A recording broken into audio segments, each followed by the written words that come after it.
As I was preparing for a sermon for the first Sunday in 22, I also did some reflecting on 21. I thought about all the events that took place here at this church.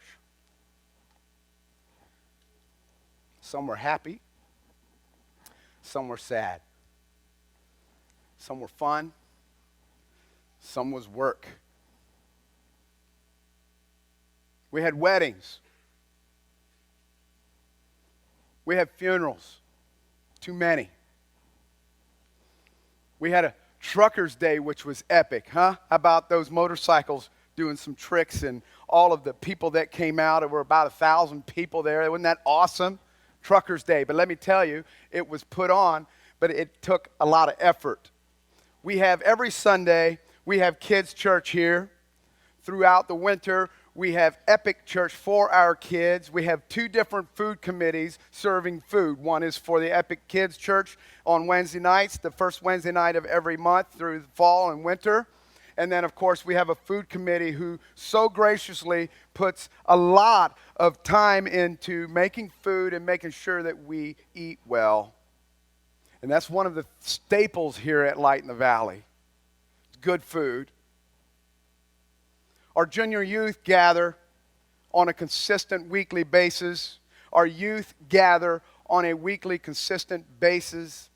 We had a huge fundraiser back in November. Took a $214,000 note, got it all the way down to $57,000. It's because of you. Yeah, that'd be a good time to clap. Yeah, you may. To look back on 21 and say it wasn't successful would be the untruth. It was very successful, and I had to think, what made it successful? It wasn't me. It wasn't Becky. It wasn't one person up here. It was you. And it's an honor to reflect on 21 and see where we came from and what all was accomplished in 21. And I am super excited about 22. So what's it going to take to be successful in 22?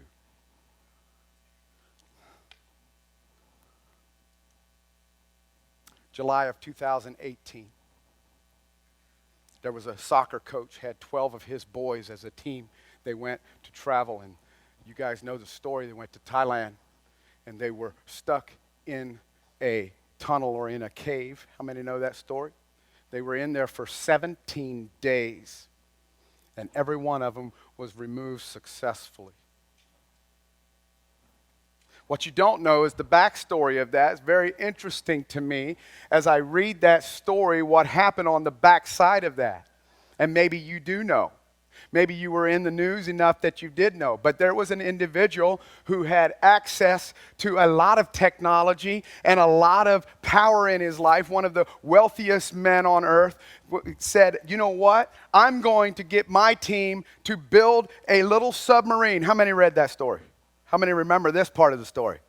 He built a little submarine, and he himself took that submarine over to Thailand. He went with it. They put it together, the engineers, and they tried their best to get in there. They made several attempts to get in, and they were going to, one by one, extract those boys out of that cave. And it didn't work.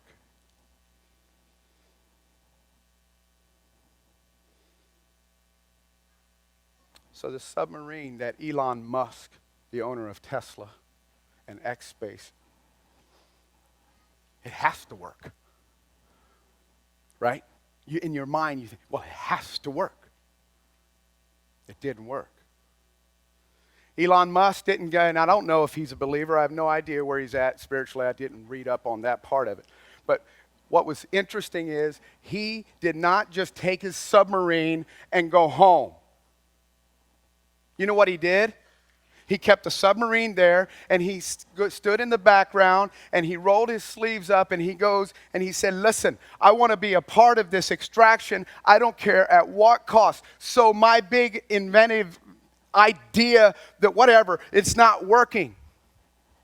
But I want to be a part of this. And he tried to help, and he did help, and he didn't leave until every one of those boys and the coach was brought out to safety. I say that to say this. I think the church can learn a lot from Elon.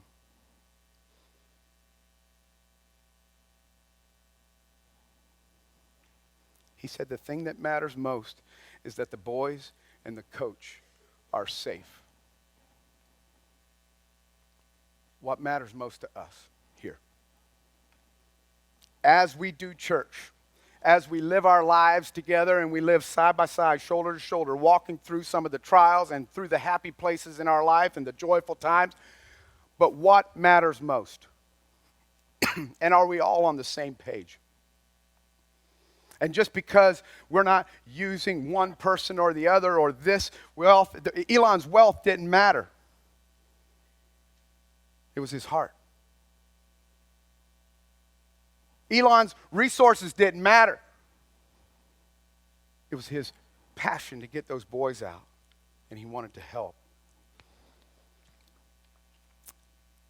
That's the kind of attitude that I believe God is looking from each and every one of us as believers.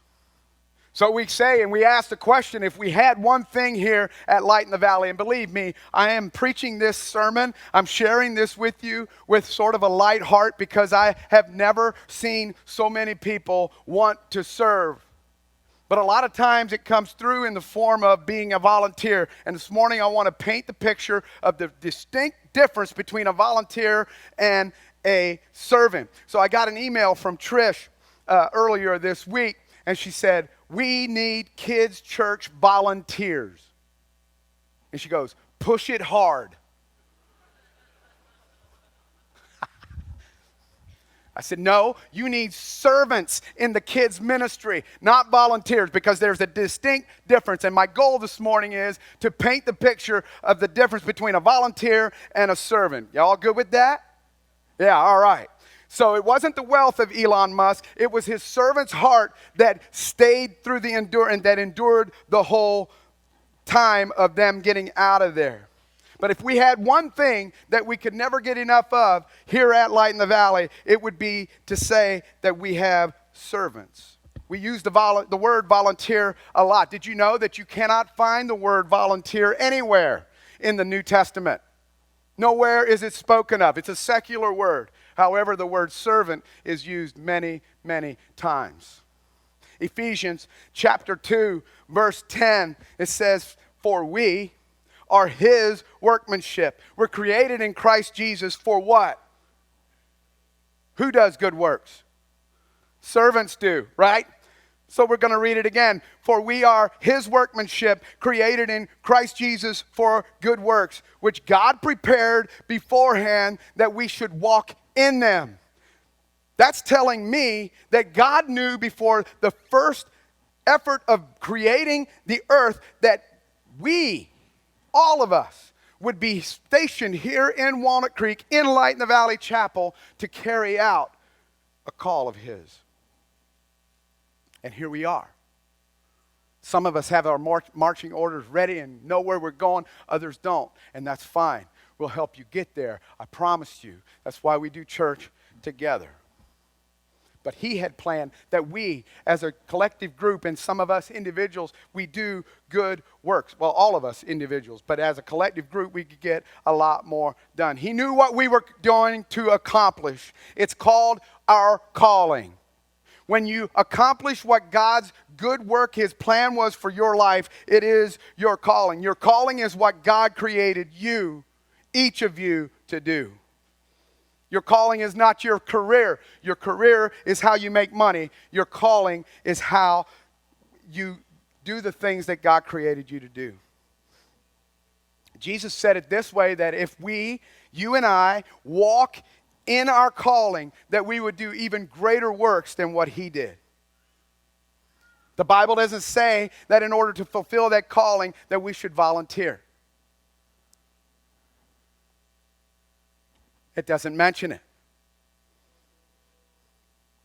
It uses the Bible word servant. Oh, that one there. It gets deep and it hurts.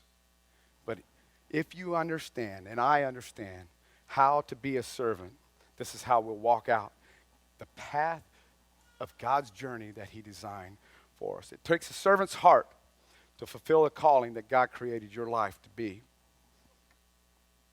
We may start out volunteering. I have a good example of that. I believe that sometimes we do. It's sort of the thing to do. I'll do it. I'll volunteer.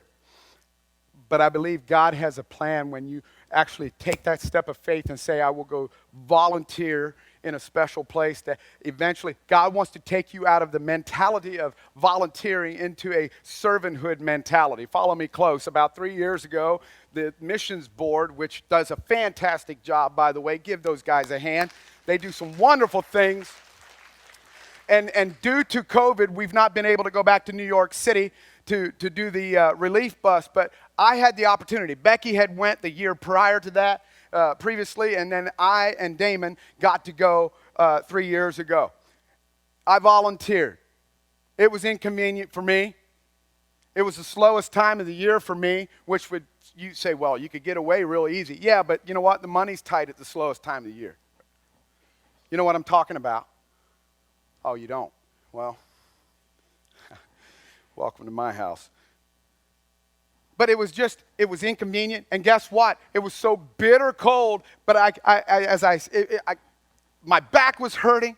Everything in me ached. I got sick as a dog. Everybody, I think, got sick on that trip or on the way home. We could not get home fast enough. Phil Beatty was driving, and I got saved 6 times on the way home from New York. God bless you, Phil.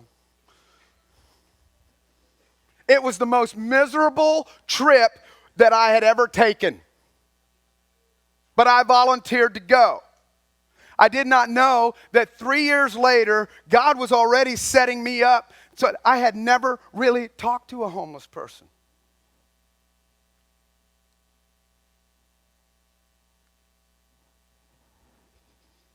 Today I get to serve one who I call a brother. And it's not an inconvenience. And I'm loving every minute of it. You got to know that. But I get to serve him. By the way, update. He's doing really well. Took him to eat wings last night. He hadn't eaten wings in years. I could tell. Had a good time. I love that man. Y'all keep praying for me. Things are coming together. Got him a house this past week. We're going to move him in, Lord willing, on Tuesday of this coming week. That plans are really coming together.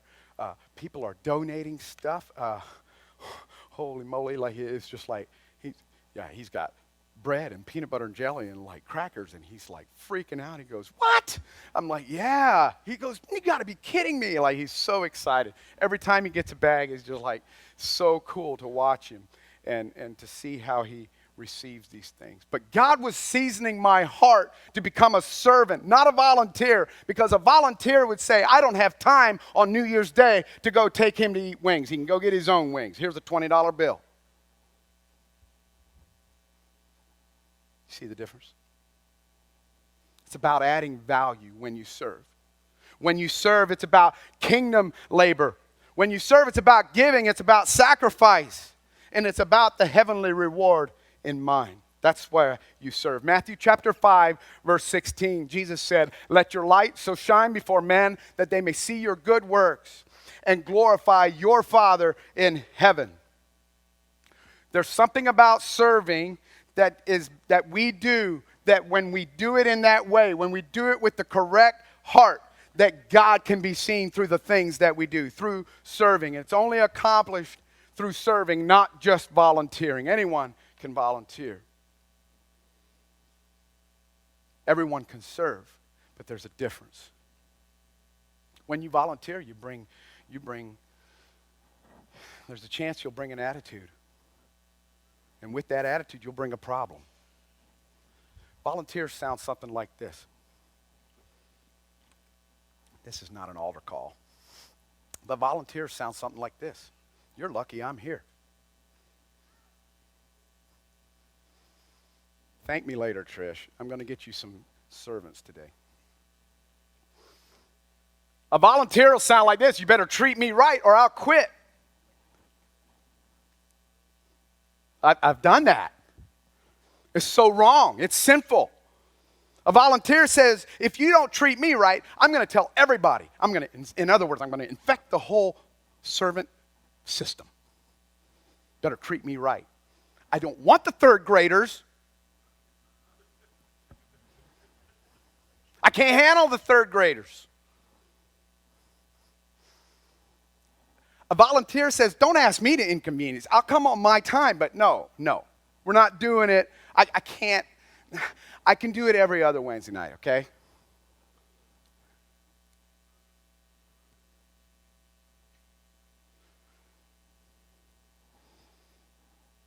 It's not what's best for the organization when it's a volunteer basis. Volunteers, a lot of times, focus on their personal rights. It's focused on me, not others, when servanthood is focused on God. It's focused on me, not others. Servanthood is focused on God. A servant's heart will say, I will do whatever it takes. Put me down. I'm in. Give me those third graders. It'll look like Army barracks when I get done over there. Promise. Whether it's inconvenient or not, let me do it. That's a servant's heart. Apostle Paul and Simon Peter both said that they are bond servants. Do you know what a bond servant is?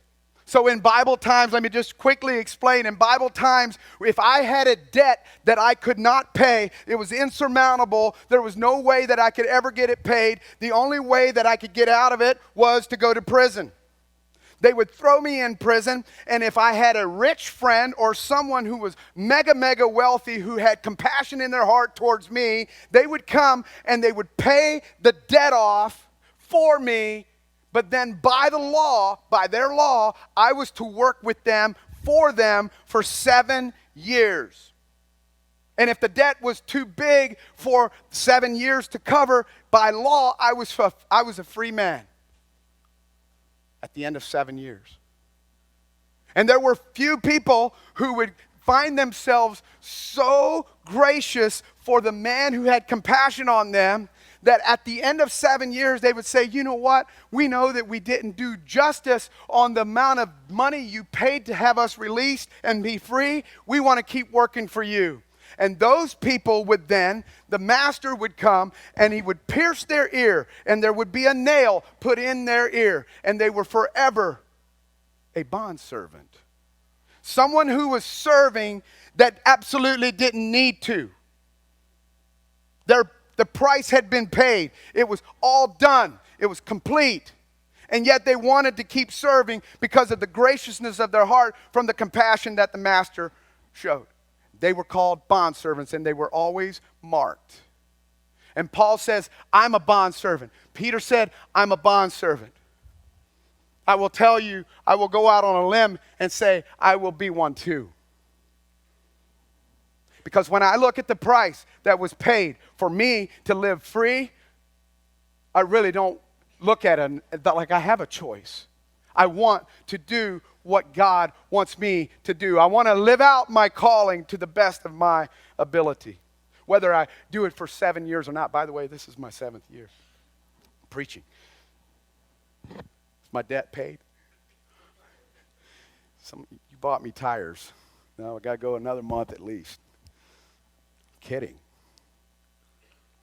It's my passion. I love it. I love serving. Is it inconvenient sometimes? Yeah. Okay, the timing's off. Nobody ever dies on time. And very few people get married on time. Like, it's always a bad weekend. Turkey season. Why would you get married in the spring? Eli, keep that in mind. Don't do it. And for goodness sake, don't do it in November either. That's the rut.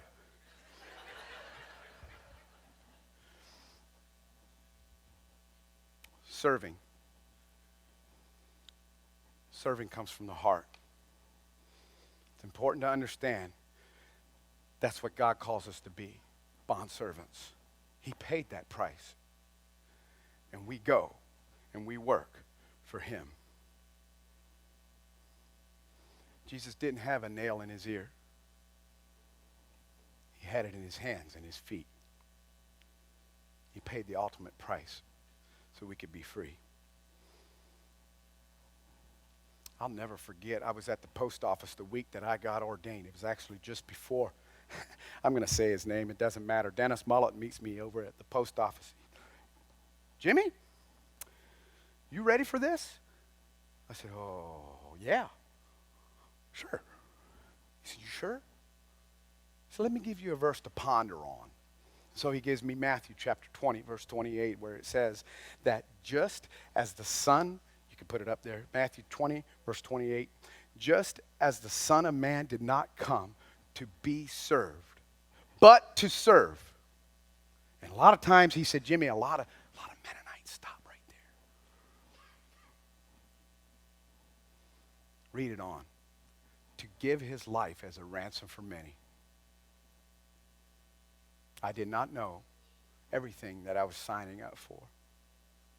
But I can tell you, it's one of the most fulfilling, it's the most fulfilled life I've lived yet. I'm only 45. I'm halfway to 90. So I've got a lot of work to do, but you do too.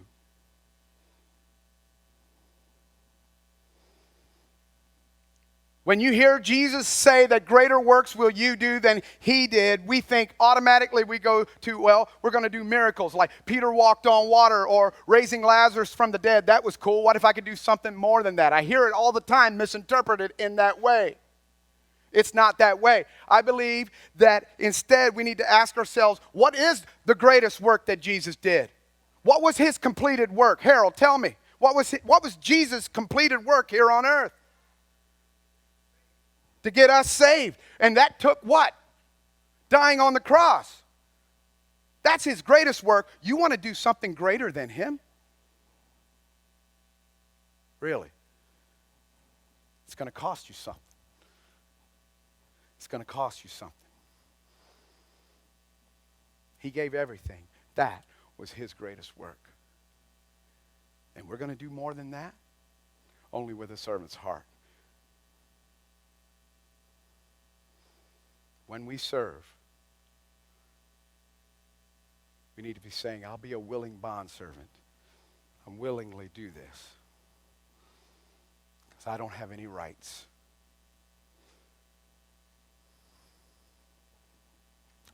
First Chronicles 12, David is building an army. He's building one of the greatest armies ever known in Israel. There's some important principles for us inside of that. Second Chronicles chapter 12, verse 14. I'll read a few verses there, and I want you to think of what this looked like as he was building this big army. So these were the sons of Gad, captains of the army. The least was over 100, and the greatest was over 1,000. Verse 16, then some of the sons of Benjamin and Judah came to David at the stronghold. So David was inside of the fort, inside behind the barriers, and they came to him, and David went out to meet them and answered and said to them, if you have come peaceably to me to help me, then my heart will be united with you. But if you came to betray me, or you have a hidden agenda, that's what that word translates to be. The betrayal part there is the hidden agenda to my enemies. Since there is no wrong in my hands, may the God of our fathers look and bring judgment. In other words, David's saying, if you're not coming in peace, then God's going to reveal your heart. So if you come into a volunteer position and you come with the wrong heart, God will reveal it. It's a dangerous game to play. Verse 18, then the Spirit, somebody say the Spirit. The Spirit came upon Amasai, chief of the captains, and he said, we are yours, O David. We are on your side. O son of Jesse, peace. Peace to you and peace to your helpers, for your God helps you. Notice they come to David, and they a lot of times we wait for someone to come to us, tap us on the shoulder and say, hey, would you want to serve in the kids' ministry? I'm sort of doing that now. How many do we need, Trish? 7. Perfect number. That's only one row. 3, 6, 8, 9. A lot of times, though, you wait for us to come to you. What would it look like if you came to us and said, I have a passion of making kingdom believers out of these young kids, and I want to help set the trajectory for them in their spiritual life. And I want to help. It doesn't matter if it inconveniences me on a Wednesday evening or on a Sunday morning. I'll be there to help. They came peaceably. And when we engage peaceably, it brings peace into the organization. It brings peace into our system with everyone around us. It just brings peace. What is a servant? Someone who is at peace. I don't have a hidden agenda. I have no hidden motives. I'm at peace. How can you use me? Tell me how I can serve. How can I advance the kingdom of God? That's a true servant.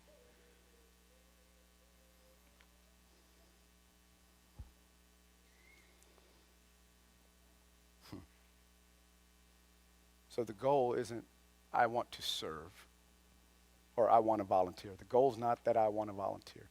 It should be that I need the heart of a servant. I look at the disciples. There was 12 of them. And the very first one to die was Judas. His heart was revealed. The hidden agenda, the betrayal, was revealed. He took it upon himself to kill himself. He couldn't handle the call because of the malice and I don't know what all was in that man's heart, but it wasn't good. And then I look at John. We call him the beloved. He was the one that Jesus said he loves more than any of the others. And when you look at some of the pictures that denotes who John is, you'll see Jesus holding him, and his head is always right here close to Jesus' heart.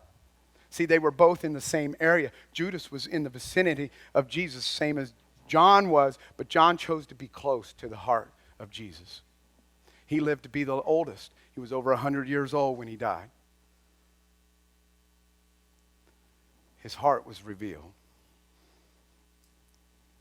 He had the power to make a difference in people's lives because he was close to the heart of God. You have that very same power. It comes from God.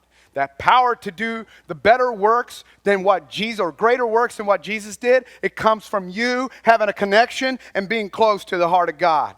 There's 7 attitudes of being a servant, of a servant. I'm going to give them to you really, really quick. If you're taking notes, make sure your pencil's sharp. I'm going to run right through these. Number 1, volunteering is something that you do. Serving is something that you heart. A volunteer will say, look what I did. Look how I did it. And a servant is focused on the sacrifice of others. What a volunteer does is observable from the outside, and what a servant does is an invisible attitude from the heart. A servant understands that no one may ever see what I do, but God knows. That's a servant. Number 2, volunteers focus on what they give. Servants focus on what Jesus gave. Volunteers focus on what they give. Servants focus on what Jesus gave. A volunteer will say, I've given already too much energy, too much time, too much money. And a servant is not so much what they've given, but what Jesus has done for them. And when you stop and think about it, anything you give pales in comparison to what Jesus has done. Number 3, volunteers keep score. Servants make sacrifices. A volunteer keeps track of how many hours were logged and how many times they've been here to help. And a servant would never, ever even know how often they've helped. How many went over into the gym this morning? I'm just going to put a shout out. How many were in the gym this morning? I encourage you to go over there. It is amazing. They put new lights in. And I don't know who all was involved, so I won't mention names because I'll miss some. But they came and they served in that capacity. And it's wonderful Thank you very much. I don't know who it all was, but it's awesome. You may never know who it was, but God does. So volunteers keep score. Servants make sacrifices. Servant just simply says, that's what I'm here for. Use me. I'll do it. I'm here to sacrifice. It's supposed to cost me something. I'm supposed to take up my cross. It's supposed to inconvenience me. I understand that. That's a servant's heart. But I want to do it for my Father. Volunteers will focus on me, me, me, me, me, me, I. Isaiah 14 is a prime example. If you want to read that sometime on your own, I'm not going to put it up there. Isaiah 14 is where it talks about the fall of Lucifer. Lucifer was a praise and worship leader for God who got I. He said, I am doing everything. I deserve the honor and glory. I am going to be higher than God. He had a volunteer mentality. It brings division into any organization that it comes around. It's pride, and it divides. Number 4, volunteers are time sensitive. This one hurts me. Becky wants me to have an altar call right now because I'm looking at the clock and I'm like, I gotta go. Brennan, if you'll bring your team up. Volunteers are time sensitive. Servants are need sensitive. Oh, Friday morning was New Year's Eve. I can finally sleep in. Beep. What? Text at 6:30. I'm sorry to bother you. My dad's not doing well. Could you quick get to the hospital? I said, I'll be right there. I got to pray with him one last time. A few hours later, he passed away. And I had to think. 5 years ago, I'd have said, no, I'll be there tomorrow. Let me check my schedule. You following? You picking up what I'm putting down? And I'd have missed the opportunity to have one last prayer with Hank. God rest his soul. I get to do his funeral on Tuesday. It's an honor for me to do that. He was an amazing man. I've known him for years. The need overrode my sleep, which I had enough, obviously. Volunteers are time sensitive. Servants are need sensitive. I don't always get it right. I'm not up here tooting my horn. That's one time I got it right here in the last while. So, what's the need? I'll arrange my schedule to meet that need. Good story if you want to read about what about need versus time is the Good Samaritan. Read that sometime. Read that story. It's awesome how the religious people they didn't want to be late for their appointment. They didn't want to get dirty. Plus, it was a dangerous road to be on. They were scared they were going to get robbed and beaten the same way as this guy did. So they passed on by. And the Good Samaritan. Read that sometime. The Good Samaritan knew that the need was bigger than his schedule. Jesus said, you go and do likewise. Number 5, volunteers want themselves to look good. Servants want God to look good. Serving is not about how I look. It's about how we make God look. Number 6, volunteering is about convenience. Serving is about commitment.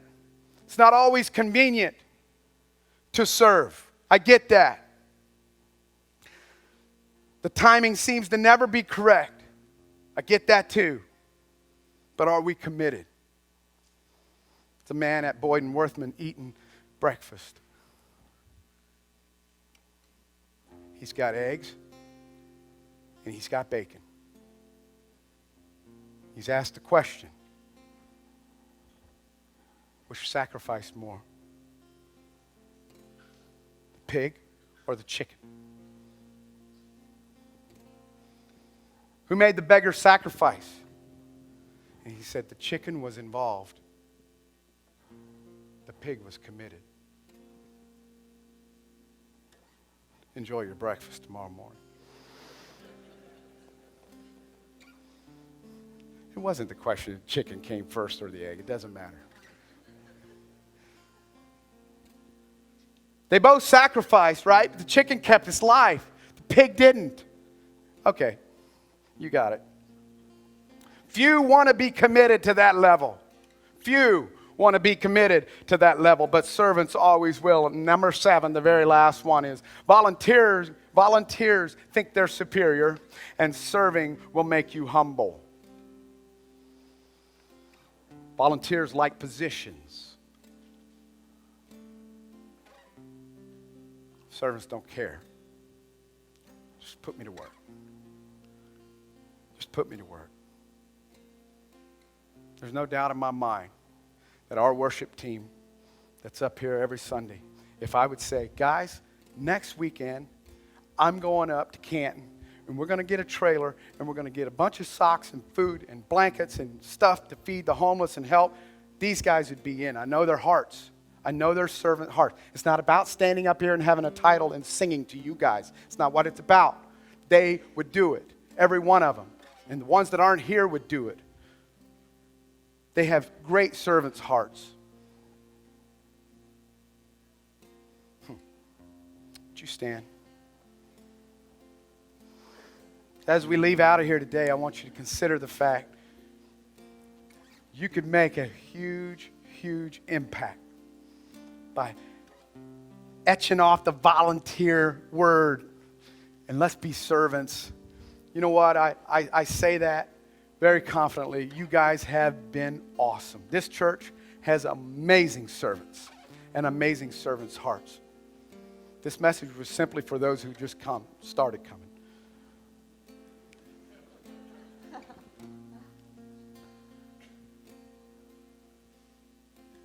I fall short in some of these categories. I'm not going to lie to you.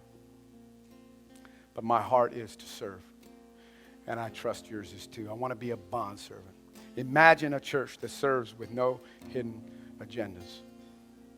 Imagine a community that can prosper outside of a church that is inside of that community, operating in a servant's heart, every single person in here. That we're connecting people with God. That's our goal. Imagine if in 2022 that all that we do it out of a servant's heart. Can you imagine the lives that would be impacted? And if you turn around and look at our mission statement on the back wall, it says, love God, love people, impact the world. Can you imagine what would happen if we all did it at the same time and did it every day? Because Jesus, what are you going to hear him say? Well done, thou good and faithful volunteer. It's servant. God bless you guys. Thank you for hearing my heart. I trust there'll be 7 on the waiting list when we get done here today. I love you guys. You guys mean the world to Becky and I. Thank you for allowing us to serve you. You're amazing. Let's bow our heads for prayer.